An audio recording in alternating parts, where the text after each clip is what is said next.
Ah, vamos a leer, hermanas, en los Hechos, capítulo 9. Hechos los Apóstoles, capítulo 9, desde el verso 6. Vamos a mirar. Usted sabe que cuando Jesús se revela a Pablo, Él le da una instrucción y le dice: se te dirá todo lo que debes hacer. Amén. Amén. Se te dirá lo que debes hacer. Y eso es lo que yo le quiero predicar, porque eso es una gran... es importante que nosotros lo aprendamos en la vida cristiana. Que necesitamos que alguien nos diga qué es lo que tenemos que hacer. Si queremos andar bien con el Señor, si queremos ser sus hijos.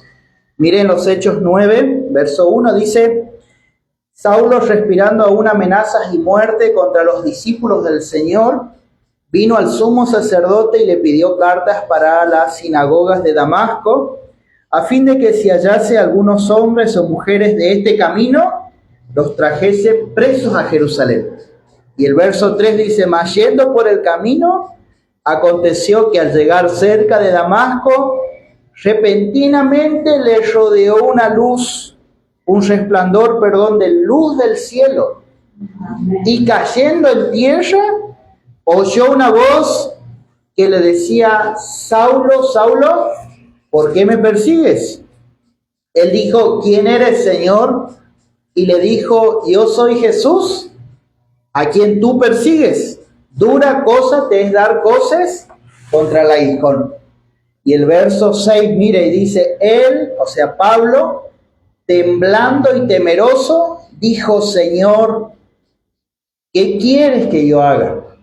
Amén. Amén. Y el Señor le dijo: levántate. El verso 6 dice: levántate y entra en la ciudad, y se te dirá lo que debes hacer. Amén. Amén. Pablo era una persona muy importante para el judaísmo, para los fariseos. Él era tan celoso de sus tradiciones que él pensaba que los que seguían a Jesús era una secta, eran personas que estaban en contra de Dios. Entonces él era, una persona tan importante, va al sumo sacerdote, le pide cartas. Eso significa que es un poder, una autoridad para apresar a la gente, para encarcelarlos, ¿no? Y él va, imagínense el poder que está teniendo Pablo, que va a Damasco. ¿Y qué es Damasco? Es la capital de otro país.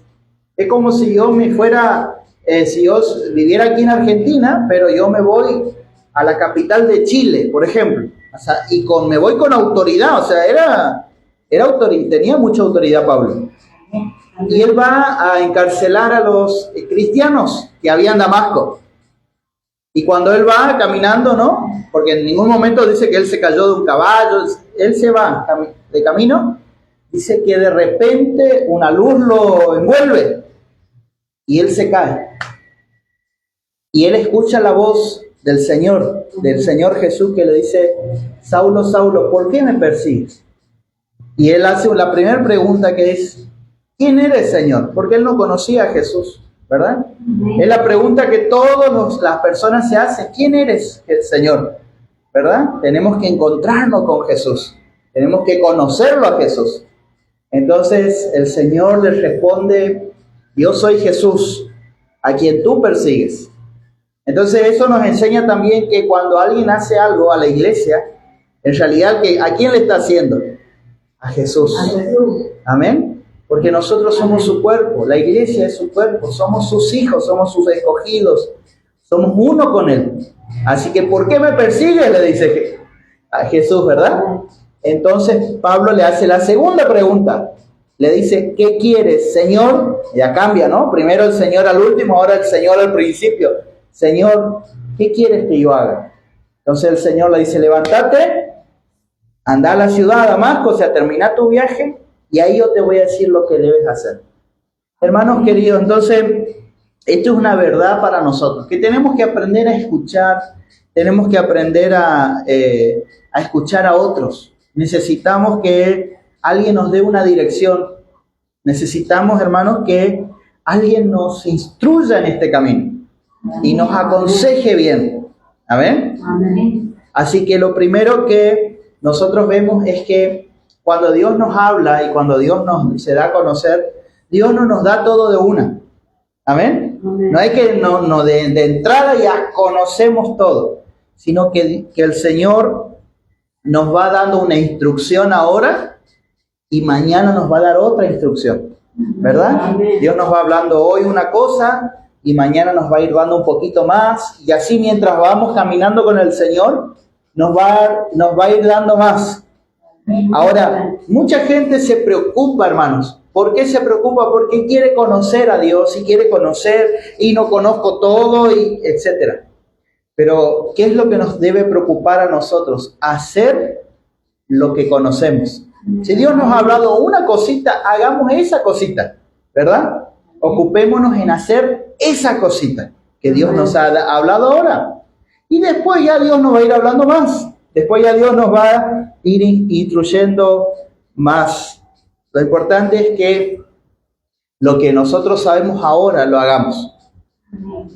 Y Dios se va a ir revelando poco a poco. Dios va a ir mostrándonos su voluntad. Dios no nos da todo de una, sino que la revelación es gradual.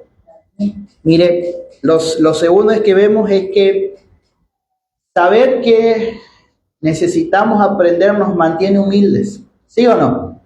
Porque cuando sabemos que no sabemos, ahí sabemos que necesitamos aprender.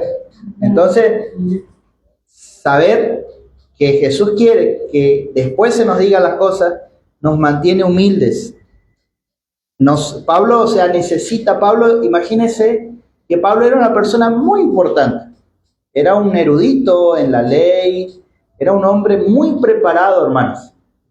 Una persona importante para su tiempo, pero él necesita instrucción. Él en este camino, él necesita recibir, necesita de otros.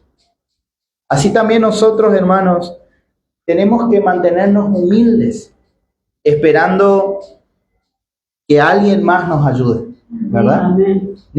Cuando uno se ve con carencia, entonces uno se ve necesitado. Y eso hace que uno baje los decibeles, ¿verdad? Que no nos creamos allá. No. En este camino necesitamos aprender. En este camino necesitamos que alguien nos haga saber. En este camino, hermanos, necesitamos instrucción continua, constantemente. Mire, lo tercero es que, fíjense la instrucción que el Señor le va a dar. Primero, Jesús le habla. Jesús le habla. ¿Y él cómo está? Tembloroso y temblando, dice la palabra.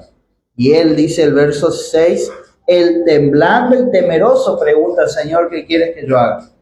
Porque encontrarse con Dios y escuchar la voz audible de Dios o ver las cosas espirituales es muy fuerte, hermanos. Es una cosa que nuestra carne, nuestro ser físico no aguanta. Son cosas espirituales, son cosas reales, que no aguantaríamos si Dios nos hablara audiblemente todos los días. ¿Me entiende? Cada vez que en la Biblia Dios va a hablar, la palabra dice que Moisés estaba temblando, que el pueblo estaba temeroso y temblando. Daniel dice que se le fueron las fuerzas y se quedó tirado en el suelo. Isaías lo mismo, Ezequiel lo mismo, Juan lo mismo. Ver lo espiritual, escuchar a Dios, no es para todos los días, sino que Jesús le dice, mira, ahora te digo esto, vete y espera, pero la instrucción viene de otra forma. ¿Me está entendiendo? A ver, hay gente que espera ver ángeles, ver visiones, ver, no sé, cosas maravillosas, pero Dios como sabe que somos débiles y nos cuida, entonces Él nos da de otra manera la instrucción a través de su palabra, a través de escuchar con atención como lo estamos haciendo ahora, ¿verdad? Escuchamos con atención y Dios nos está hablando. Y Dios nos habla cuando leemos la Biblia, Dios nos habla. Y es palabra de Dios, ¿verdad? Entonces, eso es lo que también tenemos que saber.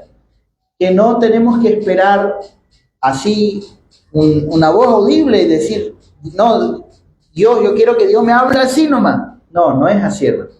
Tenemos que escuchar la palabra de Dios. Ahora, en otras ocasiones Jesús le habló otra vez personalmente, pero Jesús le habló cuando él está a punto de morir, cuando él tiene que enfrentar pruebas muy grandes, cuando él, no sé si me entiende, para esos casos viene la voz audible de Dios, para casos extraordinarios donde el ser humano no aguanta, ya está entre la vida y la muerte, ahí Dios se manifiesta más poderosamente.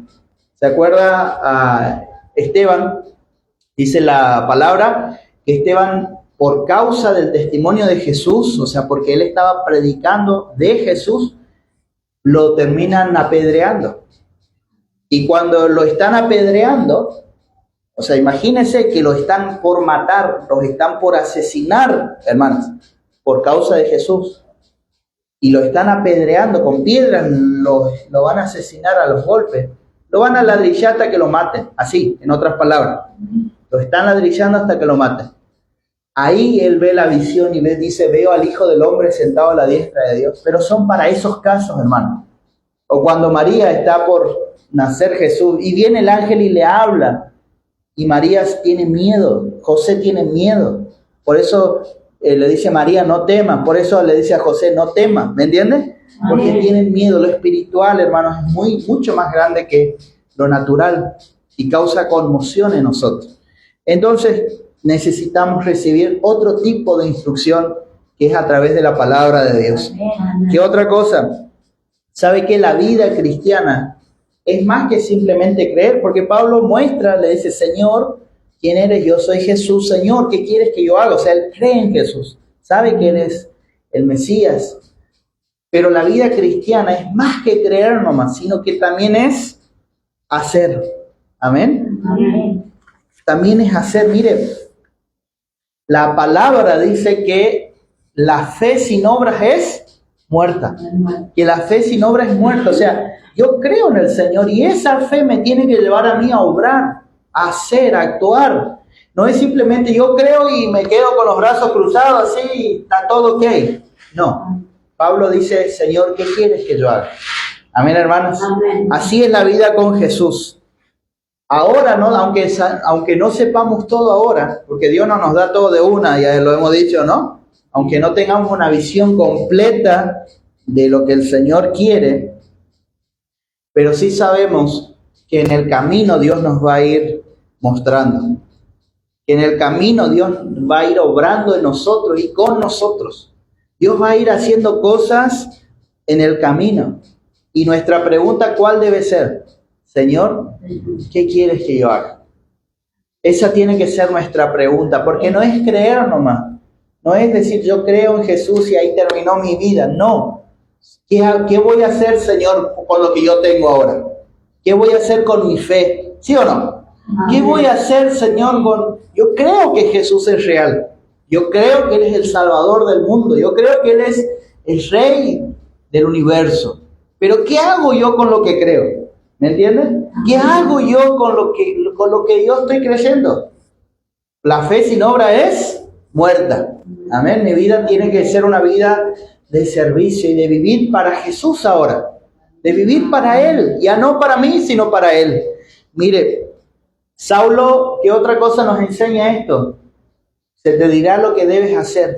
Si usted mira los versículos siguientes, te va a mostrar que Jesús le habló a Pablo por un lado, pero también dice que había un discípulo en Damasco que se llamaba Ananías y estaba orando. Y el Señor le habla y le dice a Ananías, sí Señor, quiero que vaya y lo busques a Saulo, que está allá en ese lugar, en tal lugar, y él está orando. Yo quiero que vos vayas y estés con él. Entonces Ananías, si usted mira todo el pasaje, Señor, pero mira que Saulo es un terrible. Mira que Saulo nos está buscando para cortarnos.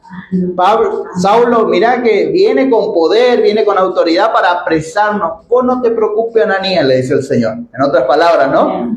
Vos no te preocupes, porque este instrumento escogido para mí. Yo sé a quién te estoy mandando, le dice, ¿verdad? El Señor.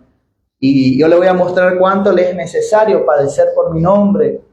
No, o sea, Jesús le muestra a Ananías que él que Pablo está siendo escogido para un servicio, para hacer algo, ¿verdad? Amén. Y Ananías está en ese miedo, en esa duda. Bueno, Señor, me va. Bueno, la cuestión es que Ananías va, hermanos.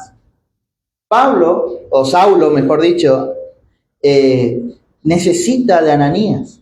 Necesita que otra persona lo ayude. Ananías viene, lo confirma a Pablo en la fe que él está, en esa nueva conversión que él está teniendo, lo bautiza a Pablo y ora por él y Pablo recibe al Espíritu Santo. Entonces, ¿qué significa esto? Que nosotros necesitamos también a personas como Ananías y se te dirá lo que debes hacer, ¿verdad? Necesitamos a personas como Ananías, ¿sí o no? Que son personas de experiencia, personas de fe, personas maduras, personas que ya han caminado con el Señor, personas que son de buen testimonio en el camino, personas crecidas en el Señor. ¿Sí o no? Ahí están los ancianos, están los pastores, están los hermanos, que ya llevan mucho tiempo caminando con el Señor. Y ellos nos pueden ayudar. ¿Amén? Amén. Necesitamos a personas como Saulo necesitó a Ananías. Nosotros también necesitamos a Ananías. Gente de fe, gente que camina con el Señor. Miren, si usted mira a Pablo, a Saulo, cómo se convierte él. Es una locura, ¿verdad? Es una locura cómo se convierte, que él va caminando, que una luz lo tumba, que se escucha la voz, que los que iban con él escucharon pero no vieron, que él se queda ciego, que necesita que alguien lo haga entrar en la ciudad, que él está orando y ayunando por 3 días, que Dios le habla a otro hermano para que vaya y lo ore, y ese le ora y se cae de su ojo como escama. O sea, es una cosa extraordinaria. ¿Sí o no? Una conversión que, mire, nosotros ¿cómo nos convertimos? Porque alguien nos habló, ¿verdad? Alguien nos invitó a la iglesia, alguien nos dijo, nos habló de Jesús. A Pablo, ¿quién lo ganó? El propio Jesús. El propio Señor lo encuentra y lo tumba y es extraordinario.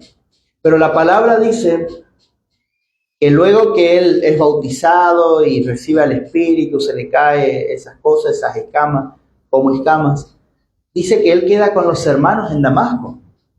¿Qué significa eso, hermano? Que no importa qué tan extraordinaria sea la visión que una persona está recibiendo, se necesitan a los hermanos. Necesitamos una iglesia, necesitamos vivir en comunión, necesitamos que otros nos instruyan, necesitamos que alguien nos discipule, necesitamos a Ananías, pero también a los hermanos. ¿Me está entendiendo? Amén. Mucha gente anda ahí itinerante, no, que fulano que vio una visión, que vio demonios, que vio ángeles, que vio esto, que, ¿me entiende?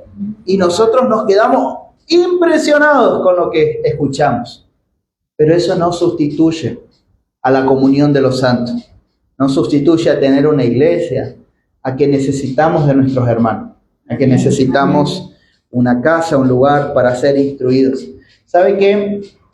Y hay algo más que nos muestra acá la palabra, que ser instruidos y esperar a que alguien nos diga lo que tenemos que hacer, es una forma de vida, hermanos. ¿Me entienden? Continuamente. Acá le voy a ser sincero, nadie sabe todo. En este camino, nadie se la sabe todo, que ya no necesita de otros. Todos necesitamos, hermanos. Todos necesitamos. El otro día me contaba Emma que estaba muy cansado. Un día que viene a la escuelita bíblica y estaba muy cansado. Espiritualmente, no sé, físicamente. Y entonces la hermana Luisa, le cuento porque es algo bueno, la hermana Luisa empieza a orar y dice, Emma me cuenta esto y me dice algo de la roca de la salvación, ¿no? Que te alabaramos, Señor, porque eres la roca. Y entonces esa palabra que la hermana estaba orando, que Dios es nuestra roca, eso le bendijo a Emma. Y dice, sí, Señor, vos sos mi roca, ¿verdad? Vos sos mi roca fuerte, Señor. No sé si le habrá contado eso, hermano. Vos sos mi roca, y eso lo fortalece y él se renueva en su espíritu, ¿no? Todos necesitamos de otros hermanos. Todos necesitamos de los hermanos. Nadie es más que los hermanos. Y continuamente, no importa qué tan viejos seamos, necesitamos que otra persona nos ayude. Y esto es un estilo de vida. Es un estilo de vida. Porque cuando yo empiezo en mi corazón a decir, ¿qué me va a enseñar este? ¿O qué me puede decir aquel? ¿O qué me puede...? Entonces, ahí mi corazón se vuelve duro. ¿Sí? Dice la palabra, no seas sabio en tu propia opinión. Teme a Jehová y apartate del mal. O sea, si vos en tu corazón dices, no, yo soy sabio y no necesito de nadie, y entonces eso está mal, ¿verdad? La palabra también dice que no hay nada más engañoso y perverso que nuestro corazón. Cuando en mi corazón yo creo que me la sé toda, la Biblia dice que mi corazón me engaña, que mi corazón es perverso. Así que seamos gente que aprendamos, ¿sí o no? Seamos gente que, como dice el Señor, se te va a decir lo que debes hacer. Seamos gente, mire, cuando yo voy, estoy con algún pastor o con algún hermano y estoy conversando, o vamos a alguna reunión, alguna conferencia, yo siempre estoy anhelando recibir algo de Dios. Y no sé por qué, porque cuando vamos es cuando peor estoy. Porque yo, hermano, muchas veces me desanimo, muchas veces me decaigo, muchas veces necesito esa palabra, esa agua del Señor, ¿me entienden? Necesito, porque soy tan humano como usted. Y siempre que yo estoy hablando con alguien, yo estoy esperando esa palabra. Siempre mi corazón está anhelando, y a veces esa palabra, esa dirección, esa instrucción, esa ayuda, viene del que está predicando. Y viene y está hablando y empieza, porque es el Espíritu Santo, hermanos. Es Dios el que obra, es Dios el que hace, es Dios el que nos hace avanzar, ¿verdad? Entonces, a veces el que predica, pero a veces yo estoy conversando con cualquier hermano, en cualquier momento, y hay algo de Dios, y hay algo que ahí me estoy recibiendo del Señor. Es un estilo de vida. ¿Amén, hermanas? Es un estilo de vida. Tal vez alguno piense, no, yo nunca no voy a aprender y voy a vivir ahí como un niño de jardín. No, no es eso, hermanos. Sino que lo que nosotros ya aprendimos, lo recibimos, lo hacemos, ¿verdad? Pero siempre con un corazón anhelante, siempre con un corazón abierto, siempre con un corazón humilde para recibir de otros la ayuda. Mire, quiero leer estos pasajes. Juan, el Evangelio de Juan, dice Juan 14, 16, 17, 26. Después en el Evangelio de Juan capítulo 16, versos 13 y 14, por lo que están anotando. Dice, es palabra del Señor. Dice, yo rogaré al Padre y les daré otro consolador para que esté con ustedes para siempre. El Espíritu de verdad, al cual el mundo no puede recibir porque no le ve ni le conoce, pero ustedes le conocen. Porque vive en ustedes y estará con ustedes. Yo digo amén. El Espíritu va a estar conmigo, el Espíritu Santo. Dice el verso Juan 14, 26, dice, mas el Consolador, el Espíritu Santo, a quien el Padre enviará en mi nombre, Él les enseñará todas las cosas. Él les enseñará todas las cosas y les recordará todo lo que yo les he dicho. Y leo en el 16:13, dice, pero cuando venga el Espíritu de verdad, Él os guiará a toda la verdad. Amén. Amén. Porque no hablará por su propia cuenta, sino que hablará todo lo que oiga y les hará saber las cosas que habrán de venir. Él me glorificará porque tomará de lo mío, dice Jesús, y les hará saber. Amén. Ese es el Espíritu Santo, el que nos hace saber las cosas de Dios. Amén. Él va a vivir con nosotros, Él va a estar con nosotros y en nosotros. El Espíritu de verdad, Él nos va a guiar a toda la verdad. Y Él nos va a enseñar todas las cosas. Amén, hermanos. Amén. Así que tenemos que ser sensibles al Espíritu Santo. Tenemos que ser gente humilde para escuchar su voz. y gente sensible al Espíritu, porque su trabajo, su labor es enseñarnos a nosotros, mostrarnos las cosas, darnos el testimonio de Jesús. Y acá hay una maravillosa promesa y dice, y Él nos hará saber las cosas que habrán de venir. No estamos ciegos respecto al futuro, hermanos. Si lo tenemos al Espíritu Santo, no estamos ciegos respecto al futuro. No es que el futuro nos va a encontrar sin visión, sino que el Espíritu es el que nos hace saber las cosas que vienen. Amén. Amén. El Espíritu Santo, por eso tenemos que ser personas de oración, personas sinceras con Dios. Si usted es sincero con Dios, Dios se va a revelar a su vida. Ahora, si usted no le busca y no quiere, y bueno, Dios no tiene cómo hacer en usted. Pero si usted de verdad abre su corazón a Dios, Dios le va a mostrar, hermanos. Dios va a estar con usted. Así que qué bueno. Dice Jesús, Él me glorificará porque tomará de lo mío y los hará saber. Amén. Amén. Él va a tomar de lo mío y les va a hacer saber a ustedes. Así que no estamos desprovistos de nada, hermanos. Así que qué bueno, qué maravilloso es que seamos personas que aprendamos que necesitamos instrucción, que necesitamos dirección, que necesitamos saber qué hacer. Amén. Amén. Necesitamos de otros. Necesitamos escuchar la palabra de Dios. Necesitamos escuchar al Espíritu Santo. ¿Qué le parece si nos ponemos de pie y oramos? Vamos a cortar, por favor. Gracias, Jesús.